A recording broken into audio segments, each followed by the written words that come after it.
something daripada uang yang kita, saudara dan saya tidak bisa membeli. Saudara dan saya tidak bisa, meskipun kita mungkin punya uang banyak, tetapi kita tidak bisa spend untuk membeli akan hal itu. Maka dari itu uang bukanlah segala-galanya.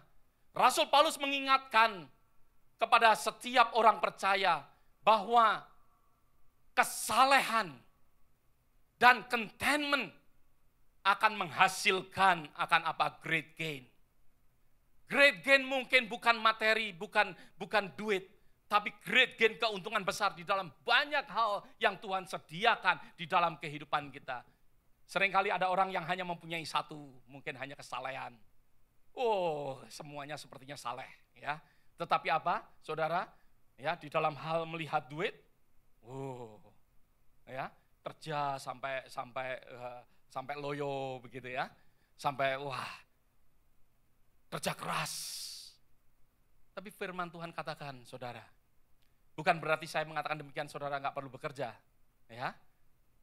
Tetapi yang saya ingin tekankan, yaitu rasa cukup. Karena inilah pandangan yang kita harus lihat di dalam hal ya mengelola akan milik daripada Tuhan. Mengelola apa yang Tuhan izinkan di dalam kehidupan kita. Lanjutkan Suryani, tadi di dalam ayat yang ke-7. Lanjutkan. Ya, di dalam ayat yang ke-7, ya, saudara, kita lihat sama-sama dikatakan, sebab kita tidak membawa sesuatu apapun di dunia, dalam dunia, kita pun tidak dapat membawa apa-apa keluar. Ya, ayat ini mengingatkan sekali lagi. Rasul Paulus memberikan suatu perspektif bagi orang-orang yang mungkin gak ada duit, yang tidak kaya maksud saya, yang ataupun Tuhan belum izinkan untuk kita mengelola yang lebih besar. Saya nggak mau judge bahwa saudara tidak bakal kaya.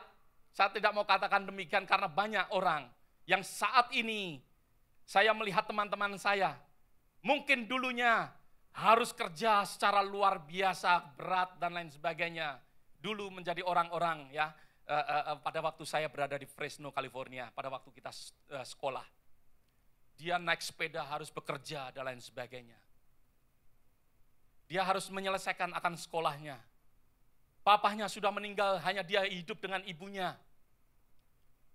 Tapi beberapa saat yang lalu, waktu saya di Indonesia, dia mempunyai rumah yang luar biasa. Rumah yang besar. Tuhan izinkan.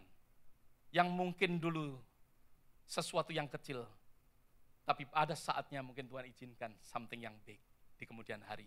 Maka itu saya tidak katakan bahwa Rasul Paulus berbicara kepada orang miskin. No.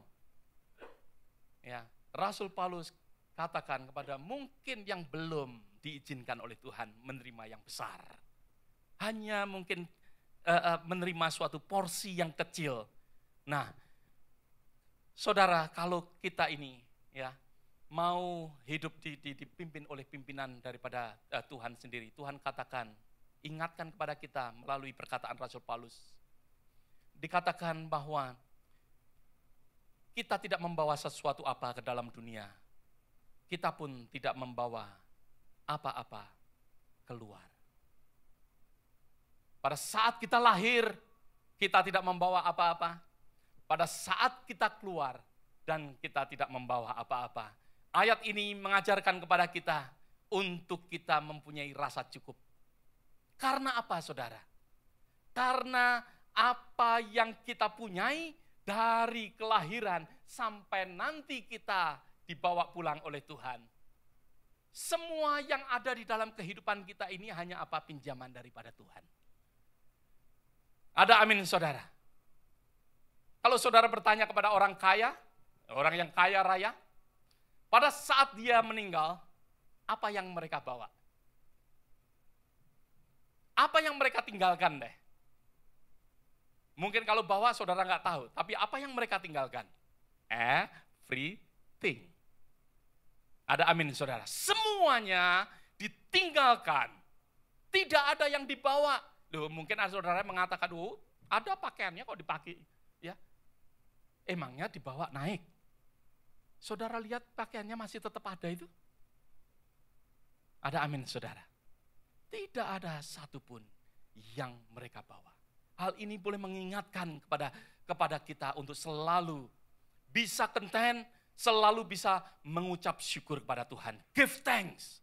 Dengan segala keberadaan kita. Pada saat mungkin kita memakai celana jeans yang sudah dari dulu sama dan selama-lamanya mungkin saudara ya hanya punya itu. Meskipun demikian, saudara pada saat saudara melihat akan hal itu, mungkin saudara menginginkan sesuatu yang baru, tapi pada saat saudara melihat hal itu, saudara sudah bisa mengucap syukur. Karena ayat daripada ini boleh mengingatkan pada kita, membuat saudara mengucap syukur. Ada seorang businessman diberikan kesempatan oleh Tuhan untuk bertemu dengan malaikat. Just ilustrasi, oke? Jangan serius. Saudara melihat saya, kelihatannya, melihat malaikat ketemu malaikat, kayak apa gitu ya? Ini just ilustrasi. Ada seorang businessman bertemu dengan malaikat. Malaikat Tuhan berkata, karena engkau baik, aku akan memberikan apa yang kau inginkan. Engkau boleh meminta satu permintaan. Dan orang ini berpikir sejenak, karena dia seorang businessman, dia katakan, I know, aku tahu apa yang aku minta. Tolong berikan koran setahun yang akan datang. Jadi, kalau tahun ini adalah tahun 2009, koran yang nanti akan terjadi di tahun 2019. Bawa koran itu, ya, berikan kepada saya, dan aku akan happy. Dia katakan demikian. Dan malaikat Tuhan karena dia sudah berjanji, dia bawa sebuah koran. Dan di situ ada business and city. Diberikan, dan orang ini melihat koran itu. Di dalam section, ternyata orang itu melihat apa? Market summary. Ya, stock market summary.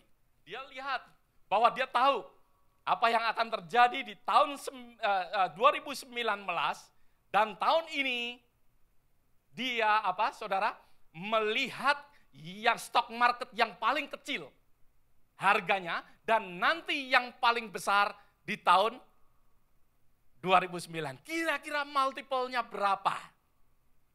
Nah, maka dari itu, pada saat dia melihat akan hal itu, dia tersenyum.